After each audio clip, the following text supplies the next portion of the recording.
जय जय श्री राधे। आइए आज हम चर्चा करते हैं संस्कारों को लेकर के। संस्कार कितने होते हैं, थोड़ी इसकी जानकारी लेते हैं। लोगों को संस्कारों के बारे में जानकारी ही थोड़ी कम हो गई है। केवल ले देकर के 3 संस्कार याद रह गए हैं।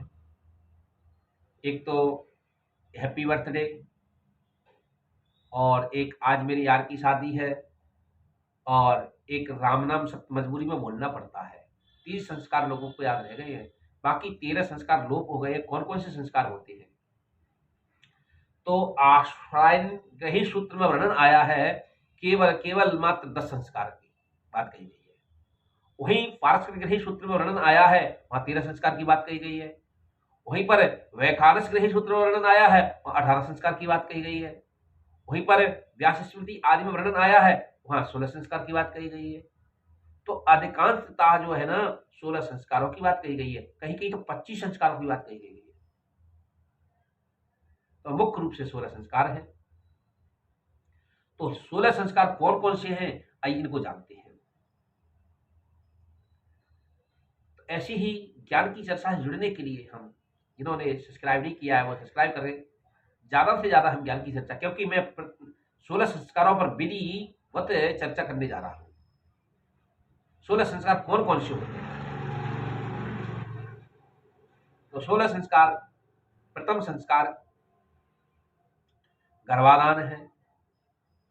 क्या कह रहे हैं शास्त्र, क्या कहता है कि गर्भाधानम पुंसवनम सीमंतो जाति कर्म चा नाम क्रिया निष्क्रमणो अन्नप्राशन वपन क्रिया कर्णवेदो वृतादेशो वेदारंभ क्रिया विधि केशांता स्नान उद्वाहो विवाहाग्नि परिग्रह त्रेताग्नि संगीतश्चेति संस्कारः षोडशस्मृतः।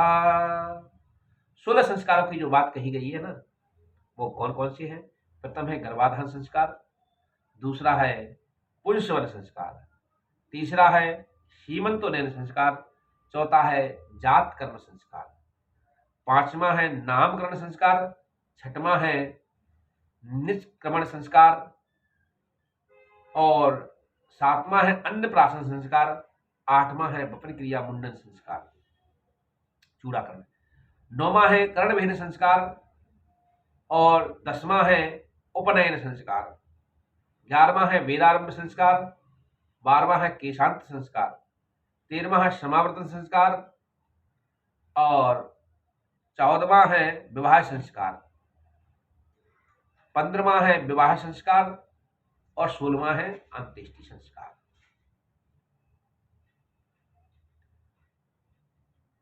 आइए हम इन संस्कारों को थोड़ा समझते हैं।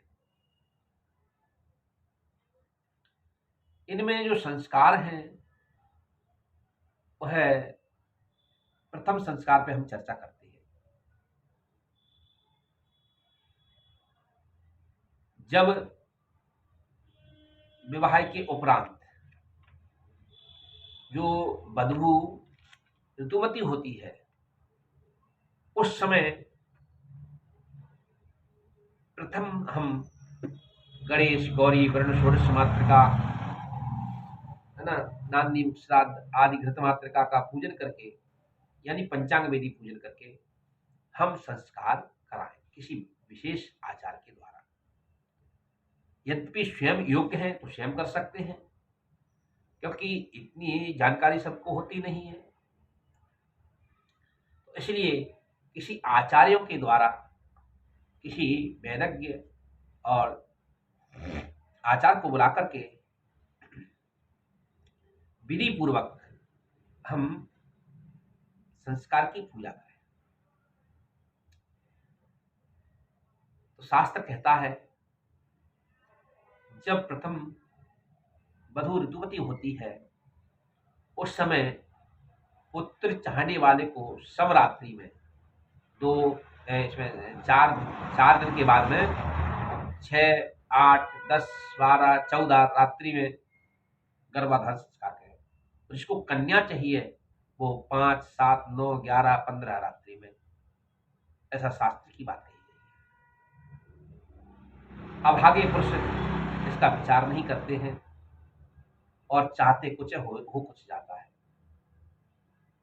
इस प्रकार से अगर हम विधिवत, क्योंकि ये विधि जो है ना, हमारे सनातन धर्म ऋषि मुनियों की जो विधि है, बहुत ही रिसर्च किया ऋषियों ने, बहुत ही शोध किया हुआ है।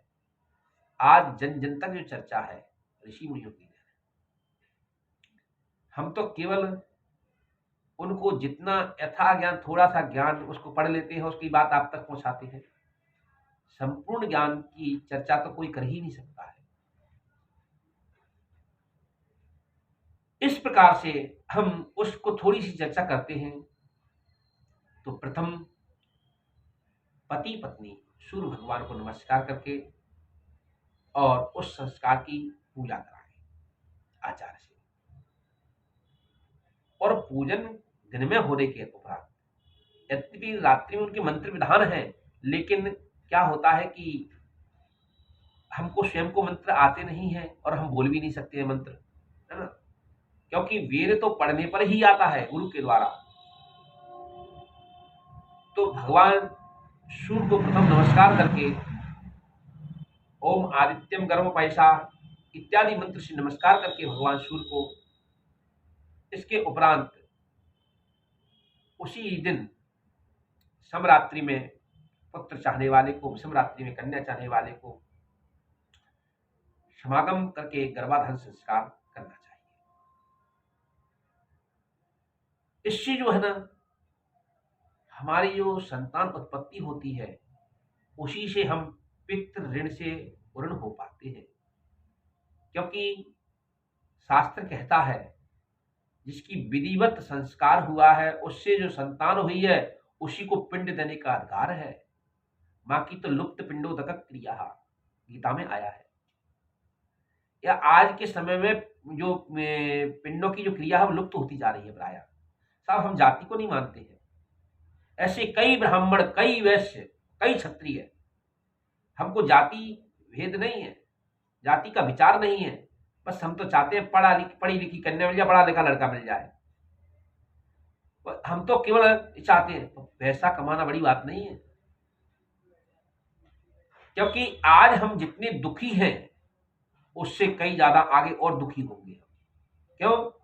क्योंकि हम उसका विचार नहीं कर रहे हैं।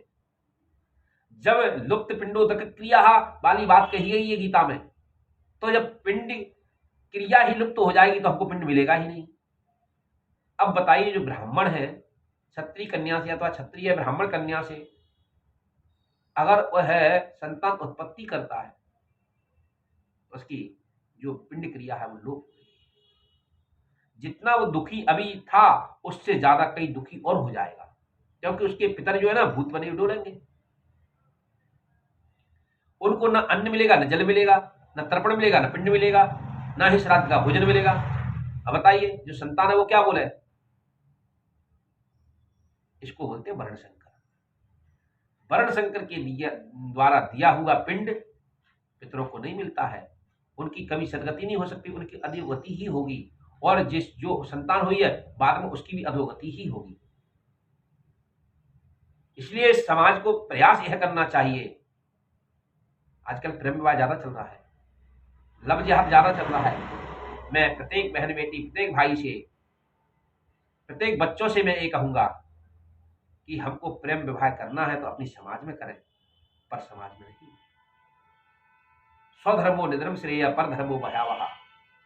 अपने धर्म में मर जाना ही श्रेष्ठ है, पर दूसरे के धर्म में जाना श्रेष्ठ नहीं। समझ रहे थे मेरी बात को? मैं दूसरे के धर्म की पर निंदा कर रहा हूं। हमको दूसरे के धर्म में जाना ही नहीं है, दूसरे का पंथ अपनाना ही नहीं है। इसको मैं जोर देकर के बोल रहा हूं, ध्यान रहे। आज हम अपने माता पिता की बात नहीं मानेंगे, कल हमको कोई आंसू पहुंचने वाला नहीं मिलेगा। वैसे भी इस बस्तियों में हमारे आंसुओं को कौन पहुंचेगा? इन बस्तियों में हमारे आंसुओं को कौन पहुंचेगा? जिसको देखो उसका दामन भीगा लगता है। सब परेशान है, लेकिन और परेशान होंगे। मैं दावे के साथ बोलता हूं, हमको प्रत्येक संस्कार पर जोर देना चाहिए और व्यक्ति को संस्कारवान होना भी चाहिए। इसलिए आज अब देखिए, संस्कार की जो विधि है वो बहुत लंबी चौड़ी है, क्योंकि ज्यादा बड़ी वीडियो बनाने पर भी लोग सुनते भी नहीं है। अरे इतनी बड़ी कौन सुनेगा। आज केवल गर्भाधान की संस्कार की बात की गई है और कल आगे संस्कार, मैंने 16 संस्कारों की प्रत्येक मैं बात करता जाऊंगा। आप इन संस्कारों को श्रवण करने के लिए ज्यादा और सब जानकारी स्वयं भी रखें और दूसरों को ये वीडियो अपने प्रत्येक बच्चों को श्रवण कराएं। देखिए पंडित जी की क्या वीडियो आई हुई है, शास्त्री जी क्या बोला है, हमारे धर्म में रहना ही श्रेष्ठ है, स्वधर्मो निधर्म श्रेय पर धर्मो महा। दूसरा धर्म हमको भय देने वाला होता है। इसलिए मैं कहूंगा भैया, प्रत्येक भाई को, प्रत्येक बच्चे को, प्रत्येक बच्ची को, प्रत्येक बहन को ये वीडियो ज्यादा से ज्यादा शेयर करें, क्योंकि आगे हम नहीं तो और परेशान हो जाएंगे। जय जय श्री राधे, जय जय श्री राधे, जय जय श्री राधे।